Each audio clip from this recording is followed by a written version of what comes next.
So a brand new leak for Daredevil Born Again just started spreading around, and it may have just eased everybody's biggest concern for the upcoming series.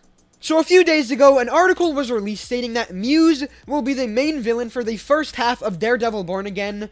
Muse is a pretty new and unknown Daredevil villain. If you didn't know him, he was introduced in 2016, and his story ended in 2018, so he's kind of a new kid on the block.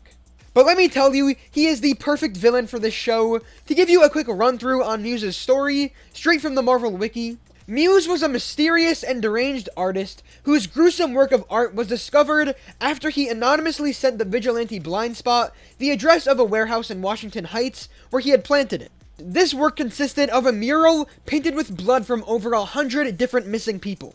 A few weeks later, he defaced the mural and replaced most of it with the phrase, "You're only as good as your last performance," followed by a new address that directed the police to a vacant building, and inside one of the floors of that building, Muse had planted the corpses of 6 Inhumans he had previously abducted, posing them with props as if they were performing everyday tasks.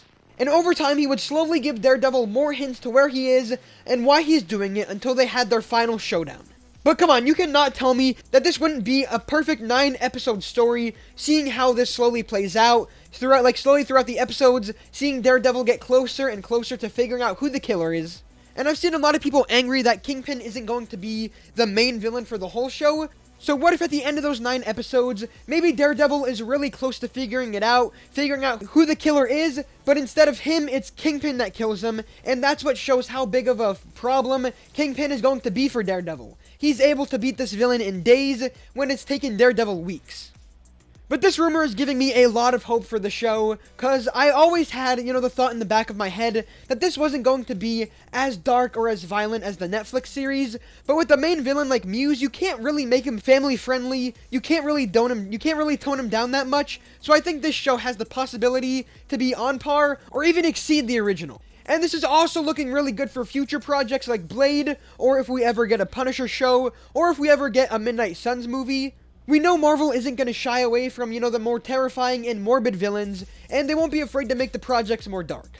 And it's also really cool seeing really unknown comic characters getting the spotlight. I mean, Muse was introduced, like I said, back in 2016, and he died in 2018, so he's pretty new, and his time was pretty short, so it's cool to see him. And it's nice to see Marvel, digging in the archives to find new characters to give people a new experience. But let me know what you guys think of this rumor in the comments. Are you excited to see Muse in Daredevil Born Again? Yes, no, maybe so, let me know. But thank you guys for watching, and I'll see you next time.